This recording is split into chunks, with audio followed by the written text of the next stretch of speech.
তো এই জান্নাতের ব্যাপারে রাসূলুল্লাহ সাল্লাল্লাহু আলাইহি ওয়াসাল্লাম বলেন, যখন তুমি সুবহানাল্লাহ বলবা, যখন তুমি আলহামদুলিল্লাহ বলবা, প্রত্যেকটা সুবহানাল্লাহ আলহামদুলিল্লাহ আল্লাহর শুকরের বিনিময়ে আল্লাহ পাক রব্বুল আলামিন জান্নাতের মধ্যে তোমাদের জন্য ফলের গাছ লাগাই দিবেন। আল্লাহ পাক রব্বুল আলামিন জান্নাত বানাইলেন, আল্লাহ পাক রব্বুল আলামিন জাহান্নাম বানাইলেন। জান্নাত বানানোর পর জান্নাতীরা জান্নাতের মধ্যে যাবে, জাহান্নামীরা জাহান্নামের মধ্যে যাবে। জাহান্নামীরা জাহান্নামের মধ্যে পড়তে পড়তে আল্লাহ পাক রব্বুল আলামিনকে ডাক দিবেন, আল্লাহ আমাদেরকে একটু মরণ দাও। আল্লাহ পাক রব্বুল আলামিন তাদের কথাগুলো শুনবেন না। দুনিয়া দুইবার সৃষ্টি করলে যেই পরিমাণ বয়স হবে ওই পরিমাণ সময় পর আল্লাহ পাক রব্বুল আলামিন ডাক দেয়, বলবেন কি বলবি বল। জাহান্নামীরা তখন বলবে, আল্লাহ আমাদেরকে একটু মরণ দাও। আল্লাহ পাক রব্বুল আলামিন বলবেন, না না, আজকের পর আর কোনো মরণ নাই। ইয়া আহলান নার খুলুদুল লা মাউতা ফিহা, এ জাহান্নামীরা আজকে চিরস্থায়ী জাহান্নামের মধ্যে থাকো, আজকের পর আর কোনো মরণ নাই। এবার আল্লাহ পাক রব্বুল আলামিন জান্নাতীদেরকে ডাক দেয়, বলবেন, ইয়া আহলাল জান্নাহ খুলুদুল লা মাউতা ফিহা, এ জান্নাতীরা তোমরা চিরস্থায়ী জান্নাতের মধ্যে থাকো, আমি আল্লাহ পাক রব্বুল আলামিন তোমাদেরকে চিরস্থায়ী জান্নাতের সার্টিফিকেট দিয়ে দিলাম। আল্লাহু আকবার। জান্নাতে যাইতে চাই কিনা সবাই? সবাই চাই। তো জান্নাতে যাওয়ার জন্য শর্ত আছে দুইটা। কয়টা? দুইটা শর্ত। আমি একটা ছোট্ট একটা আয়াতে কারিমা তেলাওয়াত করেছি আপনাদের সামনে। আল্লাহ পাক রব্বুল আলামিন বলেন, ইন্নাল্লাযীনা আমানু ওয়া আমিলুস সালিহাত কানাত লাহুম জান্নাতুল ফিরদাউসি নুজুলা। আল্লাহ পাক রব্বুল আলামিন এই আয়াতের মধ্যে বলেন ইন্নাল্লাযীনা আমানু। মুফাসসিরিনে কেরাম তিনারা বলেন যে আয়াতের মধ্যে জান্নাতের শর্ত করা হয়েছে, দুইটা শর্ত।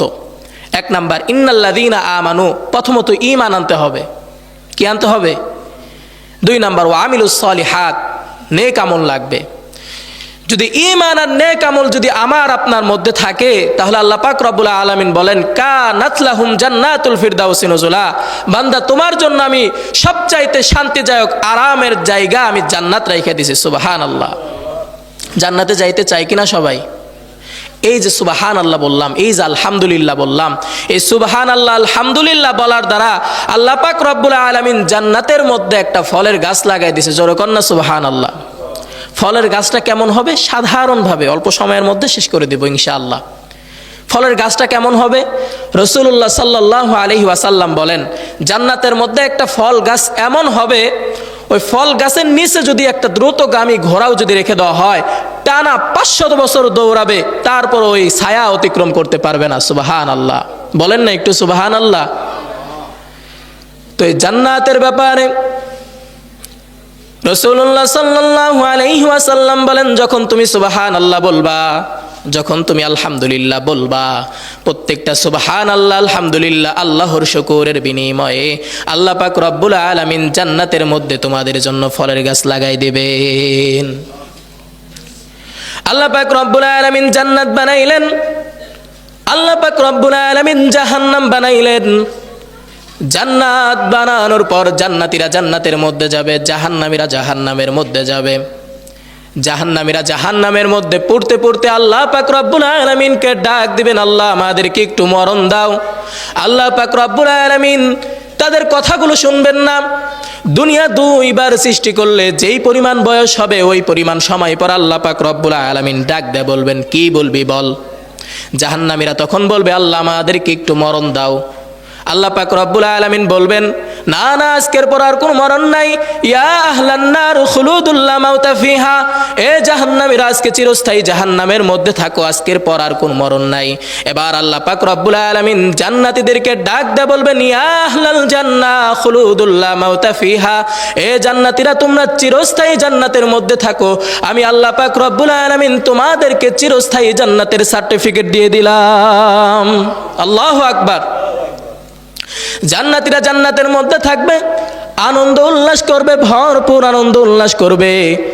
জান্নাতীরা একদিন হঠাৎ কানের মধ্যে শুনতে পাবে কে যেন তাদেরকে সালাম দিলেন, আসসালামু আলাইকুম ইয়া আহলাল জান্নাহ, হে জান্নাতীরা তোমাদেরকে সালাম। জান্নাতীরা চারদিকে তাকাবে, কাউকে দেখা যায় না। হঠাৎ গায়েব থেকে আওয়াজ আসবে, এই সালাম অন্য কেউ দেয় নাই, আমি আল্লাহ পাক রব্বুল আলামিন তোমাদেরকে সালাম দিলাম। আল্লাহর সালাম পাইতে রাজি আছেন না নাই? তাহলে প্রথমেই বললাম জান্নাতে যাইতে গেলে শর্ত হলো দুইটা। এক নাম্বার ঈমান আনা লাগবে, দুই নাম্বার নেক কাজ লাগবে। ঈমান আর নেক কাজ যদি আমার আমলের মধ্যে থাকে তাহলে আমাদের জন্য হবে জান্নাত। বন্ধুরা আমার, বাবাজিরা আমার, বলতেছিলাম জান্নাতীরা জান্নাতের মধ্যে আনন্দ উল্লাস করবে, ভরপুর আনন্দ উল্লাস করবে। আল্লাহ পাক রব্বুল আলামিন জান্নাতীদেরকে ডাক দেয়া বলবেন, এ আমার জান্নাতীরা, আমি যেই যেই ওয়াদা তোমাদেরকে করছিলাম, যেই যে নিয়ামতের ওয়াদা তোমাদেরকে করছিলাম, সব তোমরা পাইছো কিনা? জান্নাতীরা ডাক দেয়া বলবে, জান্নাতীদের মধ্যে গ্রুপ হবে দুইটা। এক দল বলবে ওয়াজাদনা মা ওয়াদানা রব্বুনা হাক্কা, মালিক আপনি যেই সমস্ত ওয়াদা করছেন সব আমরা পাইছি। কিন্তু আরেক দল ডাক দেয়া বলবে, আল্লাহ না না, সব আমরা পাই নাই। আরেক দল কারা হবে? উলামায়ে কেরামের দল। আল্লাহ পাক রব্বুল আলামিনকে ডাক দেয়া বলবেন, আল্লাহ না না, সব নিয়ামত আমরা পাই নাই। আল্লাহু আকবার, সব নিয়ামত আমরা পাই নাই। আল্লাহ পাক রব্বুল আলামিন ডাক দেয়া বলে, একদল বলে পাইছি, তোমরা বলো পাও নাই। কি পাও নাই আমাকে একটু বলো।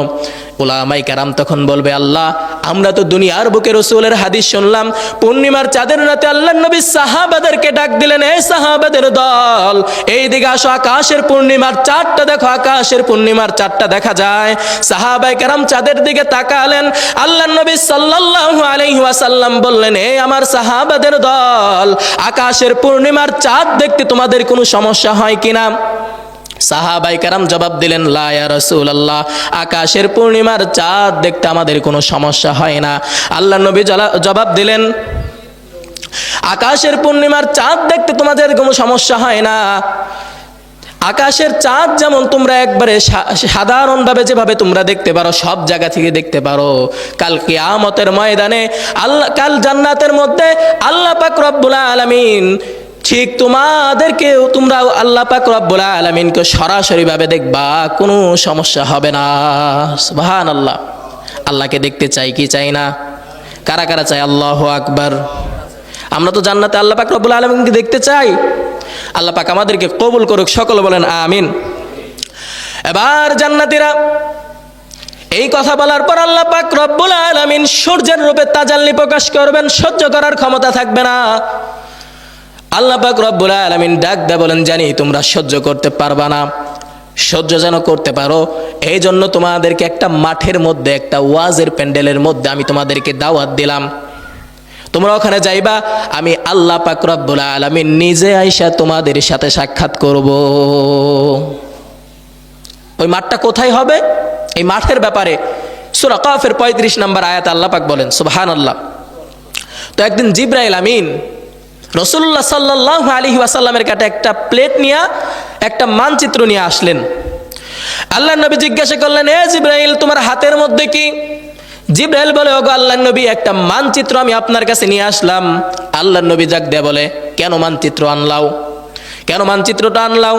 জিবরাইল জবাব দেয়, ইয়া রাসূলুল্লাহ, আল্লাহ পাক রব্বুল আলামিন জান্নাতের মধ্যে একটা মাঠ ব্যবস্থা করেছেন, যেখানে আল্লাহ পাক রব্বুল আলামিন সকল জান্নাতীদেরকে একত্রিত করবেন। ওই মাঠের মানচিত্র আমি নিয়ে আসলাম। ও জিবরাইল, তুমি কেন ওই মানচিত্র নিয়ে আসলাও? জিবরাইল জবাব দেয়, আল্লাহ পাক রব্বুল আলামিন আমাকে 600 নূরের ডানা দান করছেন, আর এক একটা ডানার মধ্যে এত পরিমাণ শক্তি আল্লাহ পাক রব্বুল আলামিন দান করছেন যে এক একটা ডানার মধ্যে আমি পুরো পৃথিবীটা তুলে আমি আছাড় দিতে পারি। এই পরিমাণ শক্তি আল্লাহ পাক রব্বুল আলামিন আমার এক একটা পাখায় দান করছেন। এইরকম শুধু একটা ডানা না, এইরকম শুধু একটা ডানা না, এরকম আমাকে 600 ডানা দিছে। কয়শো ডানা? 600 ডানা দিছে। আল্লাহর কাছে সেজদায় পড়ে রইলাম, আল্লাহ আমাকে আমার ডানাগুলোর পরীক্ষা করার সুযোগ দেন। আল্লাহ পাক রব্বুল আলামিন বলেন, যাও যাও, 8 জান্নাত ঘুরো। 8 জান্নাত ঘুরলাম, 7 জাহান্নাম ঘুরলাম, তারপরও আমার ডানা থেকে কিঞ্চিত পরিমাণ শক্তি খরচ হয় নাই। আবার আল্লাহর কাছে সেজদায় পড়ে রইলাম, আল্লাহ আমাকে 600 নূরের ডানার পরীক্ষা করার সুযোগ দেওয়া হোক। আমি আমার 600 নূরের ডানার পরীক্ষা করতে চাই। আল্লাহ পাক এবার ডাক দেয়, বলো জিব্রাইল, ওই যে আমি আমার জান্নাতীদের জন্য একটা মাঠের ব্যবস্থা করছি, যায় দেখে আসবা ওই মাঠটা কেমন, একটু মাঠটা ঘুরে তুমি দেখে আসো। জিব্রাইল বলেন, আমি আমার 600 নূরের ডানা নিয়ে আমি ওই মাঠের মধ্যে ওরা শুরু করলাম। ওরার গতিটা কেমন আগে একটু যাই না নেই। একদিন আল্লাহর নবী একটা দৃষ্টান্ত শোনেন। যখন আল্লাহর নবী জনাবে মুহাম্মদুর রাসূলুল্লাহ সাল্লাল্লাহু আলাইহি ওয়াসাল্লাম ওই তায়েফের জমিনে যখন রক্ত ঝরায়, এক ফোঁটা রক্ত যখন জমিনের মধ্যে পড়েছিল, আল্লাহ পাক রব্বুল আলামিন ওই সময় জমিন আল্লাহ পাক রব্বুল আলামিনের কাছে ডাক দেয়, বলতেছেন, ওগো আল্লাহ, যেই নবীকে না বানাইলে আমি জমিন হইতাম না, পাহাড় পর্বতমালা কোনো কিছুই যে হইতো না, ওই নবীর রক্ত আমি জমিনের উপরে পড়ে, আরেক ফোঁটা রক্ত যদি জমিনের মধ্যে পড়ে, আমি জমিন আমার উর্বর শক্তি হারিয়ে ফেলবো, তাদেরকে আর ফসল আমি হতে দেব না। এবার আল্লাহ পাক রব্বুল আলামিন জিব্রাইলকে ডাক দেয়, বলো জিব্রাইল, আমার বন্ধু হাবিবুল্লাহর এক ফোঁটা রক্ত কিন্তু জমিনের মধ্যে পড়ে গেছে, তুমি তাড়াতাড়ি যাও, দ্বিতীয় ফোঁটা রক্ত যেন জমিনের মধ্যে না পড়ে। আচ্ছা বলেন দেখি, যখন একটা জায়গায় কেটে যায়, রক্ত কি আস্তে আস্তে পড়ে না জোরে পড়ে? কেমন পড়ে? অনেক গতিতে পড়ে না নিচে? তো যখন প্রথম ফোঁটা রক্ত পড়ে গেছে, আল্লাহ পাক ডাক দেয়, বলতেছে দ্বিতীয় ফোঁটা রক্ত যেন জমিনের মধ্যে না পড়ে। জিবরাইল আমিন বলে, আমি ওই সময় সিদরাতুল মুনতাহার বড়ই গাছের নিচে আল্লাহ পাক রব্বুল আলামিনকে বললাম, আল্লাহ বললেন এক ফোঁটা রক্ত জমিনের মধ্যে পড়ে গেছে, আরেক ফোঁটা পড়ার বাকি, আরেক ফোঁটা পড়ার বাকি। আমি তো এখন সিদরাতুল মুনতাহার মধ্যে। আল্লাহ পাক সঙ্গে সঙ্গে ডাক দেয়, বলো জিব্রাইল, তোমাকে তো আমি 600 নূরের ডানা দান করেছি, তুমি তোমার 600 নূরের ডানা নিয়ে তুমি উড়াল লাগাও। আমি জিব্রাইল আমার 600 নূরের ডানা নিয়ে আমি উড়াল লাগাইলাম, যাই ওই তায়েফের জমিনের মধ্যে আমার পাখাগুলো বিছিয়ে দিলাম। আমি লক্ষ্য করে দেখি জনাবে মুহাম্মদুর রাসূলুল্লাহ সাল্লাল্লাহু আলাইহি ওয়াসাল্লামের দ্বিতীয় ফোঁটা রক্ত জমিনের মধ্যে পড়ে নাই। কেমন স্পিরিট আইছে? মনে হয় প্লেনের মতন, নাকি রকেটের মতন স্পিরিট আইছে? কেমন স্পিরিট আইছে? যার স্পিরিট মাপাই যায় না, এইরকম একবারে সেকেন্ডের মধ্যে আসছে। আরেকটা দৃষ্টান্ত আপনাদেরকে আমি দেই। যখন পয়গম্বর ইউসুফ আলাইহিস সালাতু ওয়াস সালামকে তার ভাইরা কুয়ার পানির মধ্যে যখন ফেলে দিয়েছিল, কুয়ার পানির মধ্যে কিন্তু ফেলে দিয়েছে, আল্লাহ পাক এবার জিব্রাইলকে ডাক দেয়, বলো জিব্রাইল, আমার বন্ধু পয়গম্বর ইউসুফকে কিন্তু কুয়ার পানির মধ্যে ফেলে দিয়েছে, তুমি তাড়াতাড়ি যাও। এবার জিব্রাইল ডাক দেয়, বলতেছে, ওগো আল্লাহ, আপনি বলতেছেন আপনার পয়গম্বর ইউসুফকে কুয়ার পানির মধ্যে ফেলে দেওয়া হয়েছে, বলেছেন ফেলে দেওয়া হয়েছে, আমি তো এখন সিদরাতুল মুনতাহার বড়ই গাছের নিচে, আমি কিভাবে যাব? জিব্রাইলকে আল্লাহ পাক ডাক দেয়, বলো জিব্রাইল, তোমাকে তো আমি 600 নূরের ডানা দান করেছি, তুমি 600 নূরের ডানা নিয়ে উড়াল লাগাও। জিব্রাইল বলে, আমি আমার 600 নূরের ডানা নিয়ে উড়াল লাগাইলাম। আমি যা কুয়ার পানির মধ্যে যখন চলে গেছি, আমি লক্ষ্য করে দেখি আল্লাহর পয়গম্বর ইউসুফ এখনো কুয়ার পানির মধ্যে পড়ে নাই। এরকম স্পিরিট নিয়ে জিবরাইল আমিন বলে, আমি জান্নাতে মাজিদের মাঠের মধ্যে ওরা শুরু করলাম। জান্নাতে মাজিদের মধ্যে যখন ওরা শুরু করলাম, উড়তে উড়তে উড়তে উড়তে এই প্রথম আমার একটা ডানার শক্তি শেষ হয়ে যায়, আবার আরেকটা ডানা ছাড়লাম, এরকম ভাবে ছাড়তে ছাড়তে আমি 100 ডানা ছেড়ে দিলাম, আমি হাঁপিয়ে গেলাম, আবার 100 ডানা ছাড়লাম, এইরকম ভাবে ডানাগুলো ছাড়তে ছাড়তে 600 নূরের ডানা আমি ছেড়ে দিলাম। আমার 600 নূরের ডানার শক্তি যখন শেষ হয়ে গেল, আমি আল্লাহর কাছে সেজদায় পড়ে রইলাম। আল্লাহ, আমার জানতে মন চায় এই জান্নাতে মাজিদ নামক মাঠের কতটুকু জায়গা আমি অতিক্রম করতে পারলাম। আল্লাহ পাক রব্বুল আলামিন ডাক দে, বলো জিব্রাইল, শোনো শোনো, এই জান্নাতে মাজিদের মাঠের একটা কোণা ঘুরে তুমি শেষ করতে পারো নাই। এইরকম বিশাল মাঠে আল্লাহ পাক রব্বুল আলামিন মাহফিল করবেন, আমাদের জন্য মাহফিলের ব্যবস্থা করবেন। আল্লাহ পাক রব্বুল আলামিন হরবে মন্দিরকে ডাক দেয়, বলবে, এই তোমরা আমার এক একটা জান্নাতীদের জন্য রাজকীয় সিংহাসনের ব্যবস্থা করে দাও, আমার জান্নাতীরা বসবে। জান্নাতীদের জন্য মাহফিল বানানো শেষ, প্যান্ডেল বানানো শেষ, সব কিছু হাজির। এবার জান্নাতীরা জান্নাতে মাজিদের মধ্যে রওনা দেওয়ার পালা। জান্নাতে মাজিদের মধ্যে তারা যখন উপস্থিত হয়ে যাবে, দেখা যাইতেছে স্টেজ আছে। এখন যেমন স্টেজ, ঠিক তেমন ভাবে স্টেজ করা হবে। স্টেজের মধ্যে জান্নাতীরা তাকায় দেখতেছে সকল পয়গম্বর স্টেজের মধ্যে উপস্থিত আছে, সুবহানাল্লাহ। কিন্তু চেয়ার আছে 3টা খালি। কয়টা? 3টা চেয়ার খালি। একটা প্রধান অতিথির, একটা বিশেষ অতিথির, আর একটা সভাপতির। এই 3টা আসন খালি। জান্নাতীরা চিন্তা করতে লাগলো 3টা আসন খালি কেন, ঘটনা কি?